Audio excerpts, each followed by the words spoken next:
Ex-wife cheated and left but can't handle my happiness. When my wife, Sarah, walked out of my life, she left behind a trail of destruction. At that moment, I couldn't fully understand the depth of betrayal she had caused. We had been together for 7 years, and I truly believed we were happy. However, life has a way of breaking illusions, and I was about to embark on a journey of pain, self-reflection, and eventually a sense of justice. It all began with Sarah's frequent late nights.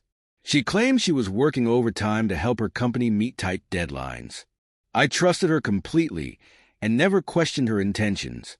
Sarah had always been a dedicated and hard-working individual, and I admired her commitment to her career.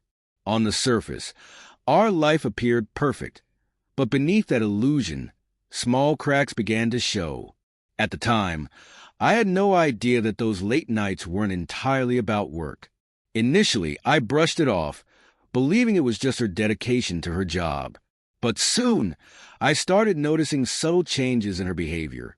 She became distant, her laughter felt empty, and her eyes would often wander when we were together. The closeness and intimacy we once cherished gradually faded as she became more absorbed in her own world. I dismissed these feelings at first, convincing myself I was overthinking. After all, nothing significant seemed to have changed. She still came home every night and shared parts of her day with me, though it felt less heartfelt. But deep down, I couldn't shake the feeling that something was wrong. Doubts began to grow in my mind, and like anyone in my situation, I started questioning myself. Was I being unreasonable? Was I imagining things? My thoughts spiraled, and I couldn't escape the nagging feeling that something wasn't right. One evening, I decided to surprise Sarah at her workplace with dinner. My intentions were simple. I wanted to show her that I cared and appreciated all her hard work. I hoped to remind her of the connection we once shared and reignite the spark between us. As I arrived at her office building, as I stood there, I saw Sarah stepping out of the building with a man I didn't recognize. They were laughing, their bodies close, and the way he placed his hand on the small of her back felt far too intimate for comfort. My heart sank and the world around me blurred. I watched them walk to a car, sharing a lingering glance before she got in. The door closed behind them, and in that instant, my entire reality shattered. I didn't confront her that night. Instead, I went home and waited for her return. The uncertainty gnawed at me, but I couldn't accuse her without proof. When she finally came back, a strong, unfamiliar cologne lingered on her, one that wasn't mine. It was unmistakable. My heart raced as I asked her how her night had gone. She lied effortlessly, claiming she'd been in meetings all evening. Her tone was convincing, but I knew better. My trust in her began to crumble, taking with it any shred of peace I had left. Still, I wasn't ready to accuse her outright. The woman I loved, the person I thought I knew, couldn't be capable of such betrayal. Could she? So I waited. I watched. I became a shadow of my former self, consumed by paranoia and suspicion. Each passing moment felt like a ticking time bomb, each second pushing me deeper into doubt. Over the next few weeks, I changed. I started checking her phone whenever I had the chance, but she had grown careful, deleting messages and call logs. She covered her tracks so well that my fears only grew stronger. Every day brought new layers of deception and fresh waves of heartbreak, but I couldn't yet bring myself to confront her. One day, while she was in the shower, I stumbled across an email account she'd been using. There, I found messages between her and someone named Mark. Their exchanges left no room for doubt. They were having an affair. They spoke in private code about late-night meetings and secret rendezvous. Each word on the screen was a dagger to my heart. How could I have been so blind? The life I thought we had, the love I believed in, had all been a lie. Confronting her was one of the hardest things I've ever done. I never imagined I'd be in this position, standing before the woman I loved, hearing words I could never have fathomed. When I showed her the evidence, she didn't deny it. Instead, She looked at me with cold defiance and said, "I haven't been happy for a long time." Her words hit me like a sledgehammer. How could she have been unhappy when I had given her everything? How could she betray me so completely? Her admission was the final blow. Shortly after our confrontation, Sarah moved out. The divorce was swift, and she seemed eager to start her new life with Mark. I, on the other hand, was left to pick up the pieces of my shattered heart and pride. The anger inside me was overwhelming, but I didn't know how to channel it. Friends and family offered their support, but I felt utterly alone. They couldn't fully understand the depth of betrayal I had experienced.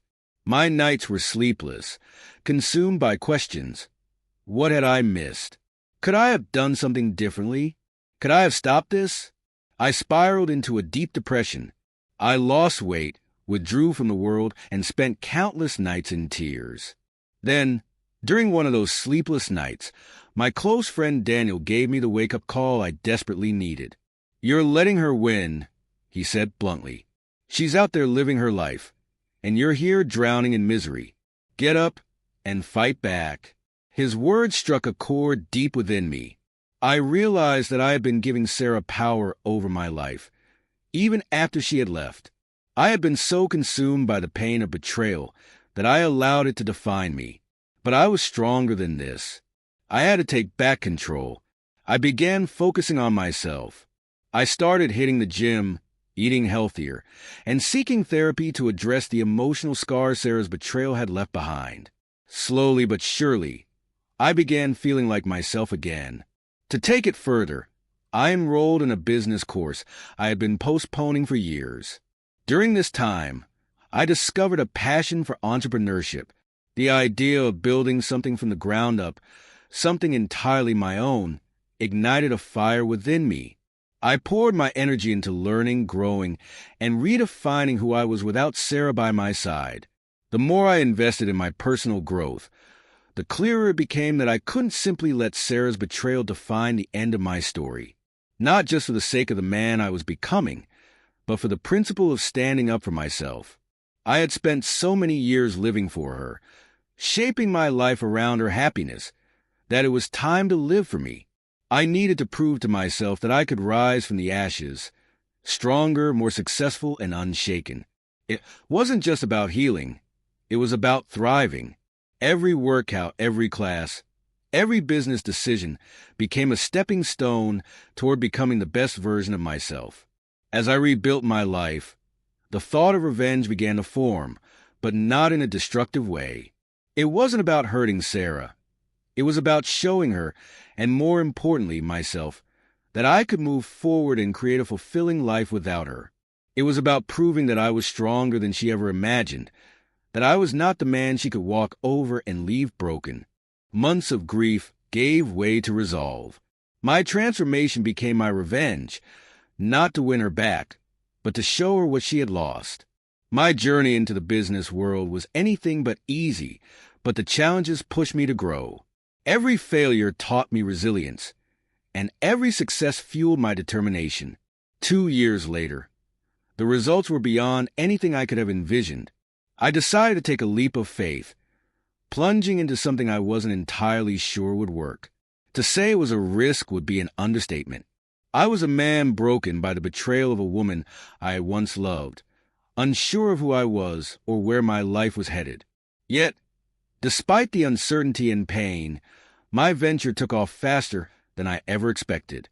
I went from being a man trapped in the darkness of heartbreak to someone thriving, building a business that not only brought financial success, but more importantly, gave me a renewed sense of purpose. Along the way, I rediscovered something I thought was lost forever: confidence. Confidence not just in my abilities as an entrepreneur, but in myself as a person.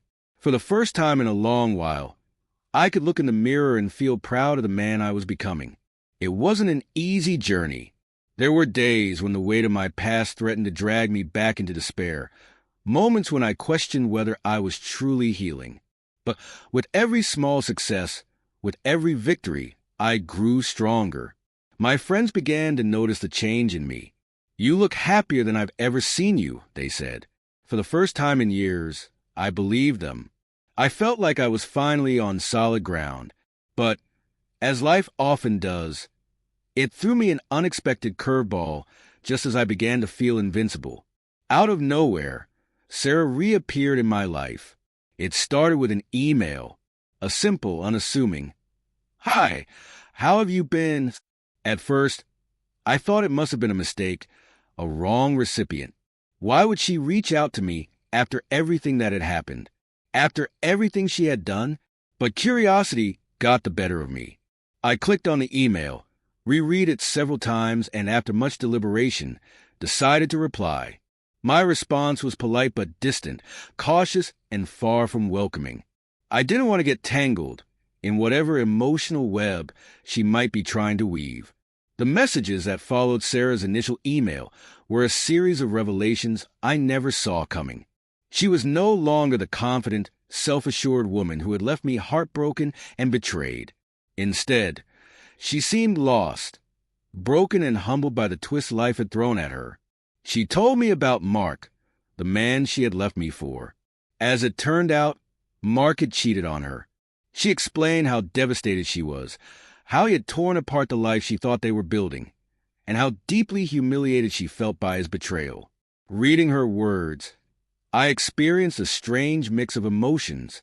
There was a sense of validation, a grim satisfaction, even, that the woman who had once shattered my heart was now the one picking up the pieces of her own. But beyond that, there was something else, a deep-seated desire for closure. I wasn't looking for reconciliation, but I couldn't ignore the opportunity this presented. This could be my chance to not only heal, but to finally take control of the narrative, to set the record straight. Perhaps it was also an opportunity to deliver a bit of poetic justice. When Sarah asked to meet for coffee, I agreed. Seeing her for the first time in years felt surreal, like stepping into a chapter of my life I had long since buried. Her eyes widened as she took me in. I could see the regret in her gaze as she noticed how much I had changed, how much I had grown. My confidence, my posture, and my demeanor were all a testament to the man I had become, and she couldn't hide her admiration. "You look different. So happy, so successful," she said, her voice carrying a hint of longing. It was almost as if she wanted to be a part of my life again, but I wasn't going to make it that easy for her.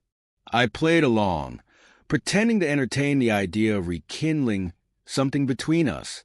I could see her vulnerability, her desire to turn the page and start fresh. She spoke of her struggles, how hard the past few years had been, and how much she missed the life we once shared. Sarah expressed her regrets and offered apologies, as though I could simply forgive her and let the past slide. I listened, nodding in all the right places and feigning sympathy. But inside, I reminded myself of all the pain she had caused me, all the broken promises, the lies, and the betrayal. I kept my emotional distance, refusing to let myself fall back into old habits or let her back into my life without making her fully understand the weight of what she had done. Weeks passed, and our meetings became more frequent. Each time, I allowed her to believe there might be a chance for us. It felt like a game in which I held all the cards. I wasn't going to let her walk away unscathed this time. As she opened up about her regrets and pain, I took it all in, but I knew deep down this wasn't just about Sarah. This was about me. It was about finding closure and putting an end to the toxic cycle of doubt and hurt she had left in her wake. Finally, the moment of reckoning came. For weeks, I had been preparing for this. I had written a letter, every word carefully chosen to convey what I needed Sarah to understand. I wasn't interested in revenge, but I needed her to fully grasp the impact of her actions. During one of our meetings, I handed her the letter. It was neatly typed, a reflection of the effort and thought I had poured into it. The letter detailed everything I had been through after our divorce, the pain, the struggle, and the near destruction of my sense of self. It painted a vivid picture of how I had fought to rebuild my life and how the anguish she caused had pushed me to grow. But it wasn't just about the pain. The letter also highlighted the man I had become, the man who had emerged stronger. Despite it all, that I ended the letter with a message that, to me, was more powerful than anything I could have said face to face. I'm grateful for the lessons you taught me, but I've moved on. I hope you find the strength to do the same." Her reaction was immediate. I watched her face crumble as she read the words. The woman who had once torn my heart apart was now the one who seemed to be falling apart. She tried to argue, to convince me that we could start over, that we could find a way back to each other, but I stood firm, resolute in my decision. Walking away from her that day felt like shedding the last remnants of the pain she had caused me. I had finally closed the door to that chapter. I had taken control of my story. Today, I stand in a much better place. I've come to understand that forgiveness doesn't mean forgetting. It means not allowing the past to control your present or your future. Sarah's betrayal was a painful chapter, but it was also the catalyst for my growth. It taught me how resilient I could be, how strong I was, and how important it is to surround yourself with people who lift you up, not tear you down. Since then, I found love again, this time with someone who values me for who I am. Together, we are building a life filled with trust, support, and mutual respect. It's everything I had hoped for, everything I thought I had lost, and for the first time in a long time, I know that I deserve it. As for Sarah, I still hear bits and pieces of her life. She's still struggling to put the pieces back together. Part of me feels sorry for her, but another part of me understands that she is facing the consequences of her own choices. Life, in its own way, has a way of balancing the scales, and I'm living proof that no matter how dark the moments may be, you can rise above them. In the end, I've learned that with perseverance, self-respect, and the right support, you can emerge stronger, more fulfilled, and more confident than you ever thought possible. And as for Sarah, well, she's no longer the one who holds the power in my life. That power lies with me, where it belongs,